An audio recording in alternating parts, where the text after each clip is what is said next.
Buena tarde para todos. Volvemos aquí en el Plus de la Tarde para contarte las claves para lograr una economía estable en lo personal. Así arrancamos con todo. Plus de la Tarde es presentado por Dismar, Salud y Cultura, Farmacia Catedral Sociedad Anónima, porque amamos cuidarte. Vita Cosméticos, 32 años al servicio de la mujer. Cosmética VM Sociedad Anónima, para su línea de productos Silke y Mundial, el triunfo del color en tus cabellos. Y ya estamos listas acá junto a la economista Adriana Bock para hablar de este tema que realmente es muy importante, Adriana, y está bueno saber qué refleja en una persona cuando se siente que estamos económicamente bien.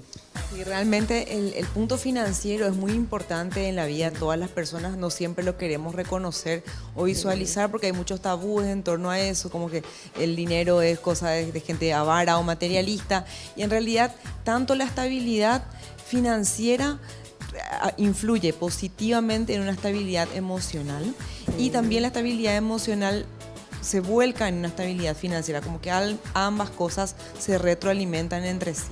Inclusive en una pareja, en una familia, tanto cuando el hombre tiene su ingreso, la mujer tiene su ingreso y pueden de alguna manera tener una economía más estable, ¿verdad? Así mismo, muchas veces creemos que depende de la suerte o depende de que uno se ponga las pilas para que la familia o la pareja salga adelante económicamente, y en el largo plazo, sin embargo, esa estabilidad es claramente una señal de que hay un trabajo en equipo, de que existe una buena comunicación, acuerdos, coherencia y compromiso para que se pueda lograr esa estabilidad que tanto anhelamos.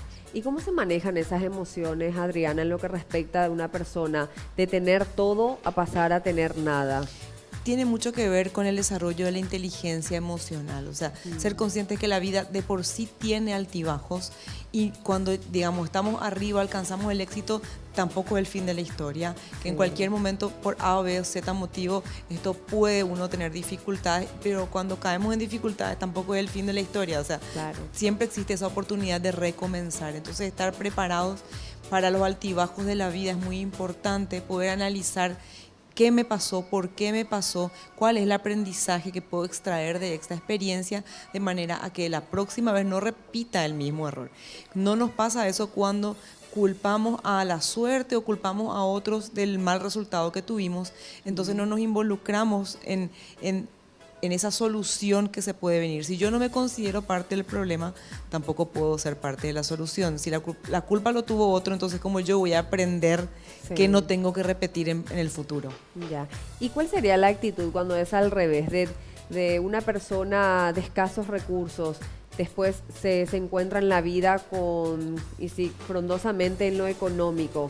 Y ahí ya podemos caer justamente en los juegos, de que justamente atrás de un juego se hace millonario. Y el otro camino es paulatinamente, pero porque tuvo un objetivo claro, se volvió millonario en la vida. Así mismo, el dinero es una herramienta, no es un fin en sí mismo, un bien ni un mal en sí mismo, sino una herramienta que potencia lo que hay en el interior de la persona. Si dentro de la persona hay desorden, hay, digamos, falta de principios o de valores, el dinero lo que hace es aumenta eso, ¿verdad? Entonces que ahí cuando a veces dicen no, el dinero es una perdición, no, lo que pasa es que ya está adentro de la persona, digamos, ciertos antivalores que con el dinero pueden llegar a potenciarse. Y pasa lo mismo con lo bueno, o sea, cuando una persona es trabajadora, luchadora, creativa, generosa, entonces el dinero lo que hace es aumenta todas esas virtudes, porque es la persona al final la que toma decisiones. Bueno, y también la plata se queda, viste que a veces así como viene también se va, pero ya va a depender mucho también de la estabilidad de cómo uno pueda emprender. Estamos hablando de inteligencia emocional, inteligencia financiera que van de la mano. Inteligencia emocional, conocerme a mí mismo, pensar primero en lo que soy, lo que quiero ser y luego en el tener como añadidura, y la inteligencia financiera que consiste en ver el dinero como un medio y no como un fin, aprender a manejar como una herramienta más.